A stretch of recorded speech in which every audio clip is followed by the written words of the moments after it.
I am so excited to be here. Hello, welcome, and a happy Friday, everyone. For those of you who don't know me, I'm Judge Liz, retired circuit court judge from Broward County, Florida. I get into all the hottest cases and legal topics. Today, we're going to get into Blake Lively and why I think Justin Baldoni has a smoking gun against her, and I'm going to show you exactly what that is coming up. Many of you have been following closely the Justin Baldoni, Blake Lively, I'll call it a saga, lawsuit. You know, it's all over the news. It's all over social media.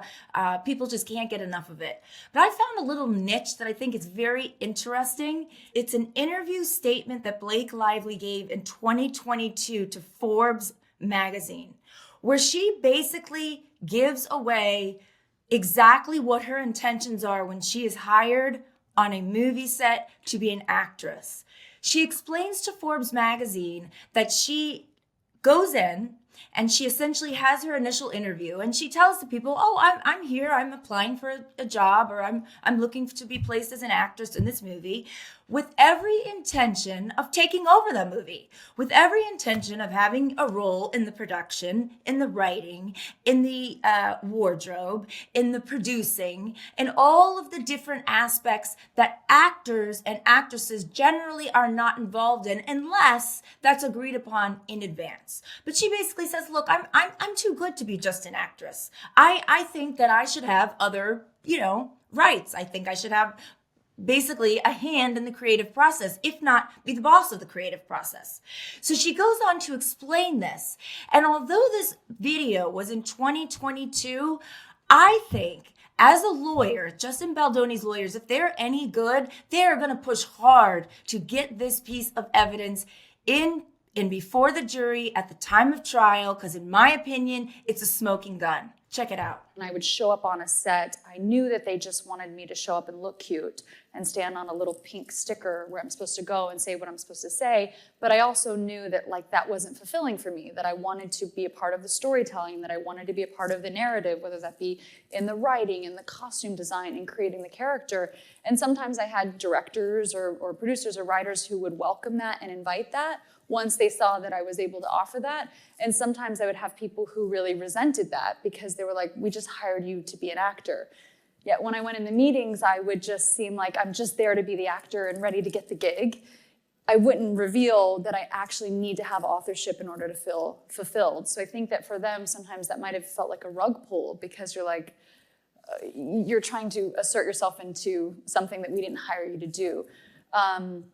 And so it was a really strange position to be in because I felt like I don't want to just be an actor. Like I want to have more authorship. So I think that it's about knowing what I want and what I need and representing that from the outset. Okay, so what do you think? Do you agree with me? Do you disagree?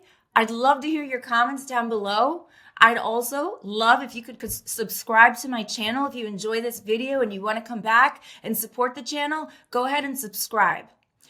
So let's talk about this video. I mean, this is what I would call, I spent the majority of my career in criminal law as a criminal judge. And as a criminal judge, this is what we call premeditation. In other words, this is somebody planning what they are going to do in the future. This is not just a spur of the moment thing that happened when she's on the set of It Ends With Us. This is something that she says is her MO, her strategy. This is what she does in every case. She believes that her talent outranks anyone else's, that she's much more talented to be just an actress. And even in shows where she has no production rights, it's not her company producing the show. She doesn't own the rights to the movie. She's just simply hired as an actress. She says, you know what, that's just not enough for me. And I take them off guard. I don't let them know. I say, I'm just here to be an actress. And, then when the movie starts, that's when she starts trying to take over. Well, let me tell you this. This is a smoking gun for the Baldoni team. You may ask, wait, what's a smoking gun? We've all heard of it. But it's literally if the cops find a gun that is still hot and smoking when they arrest somebody for murder and they find the gun right near the person, that's what's called a smoking gun. In other words, it is the most extraordinary piece of evidence one can have in a case. Now, you may be saying, well, Judge, how is this going to be admissible at trial? And that's a great question. First of all, for those of you legal gurus out there who say, wait a minute, this is hearsay. Well, it's not actually hearsay, because if the Baldoni team would be entering this piece of evidence against the Lively team, it's not considered evidence because it's a statement of a party opponent or a statement of the other side. So we get around the hearsay issues right there. Then you would say the next determination would be, is it relevant? Well, as a prior judge and prosecutor and lawyer for many, many years, I think it's highly relevant. I think it speaks volumes to her character and speaks to her intent. And I think it backs up Justin Baldoni's claims that she tried to take over the movie. And when she wasn't permitted to do so, she filed this claim against him so that she could control the narrative. This is a smoking gun, ladies and gentlemen. It's premeditation, and I think it's coming in. And I think that if Justin Baldoni's team is smart, they will use this, and Blake Lively is going down.